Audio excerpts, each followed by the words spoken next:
मरीगला मो पैसाटा खड़िया बिकी दे पैसाटा नेबी आज्ञा कर केन्दुझर पाटनारे चांचल्य बैंक सम्मुखरे भौणीर शव रखी टंका मागिला भाई।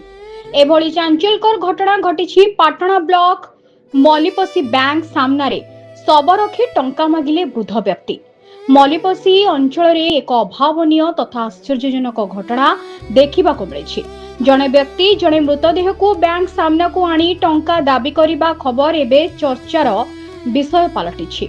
सूचना अनुसार मल्लीपोसी स्थित ओडिशा ग्राम्य बैंक शाखारे निकटस्थ डियानाली गाँवर जितू मुंडा निज भौणीर मृतदेह खोली बैंक सम्मुखरे पहुंची।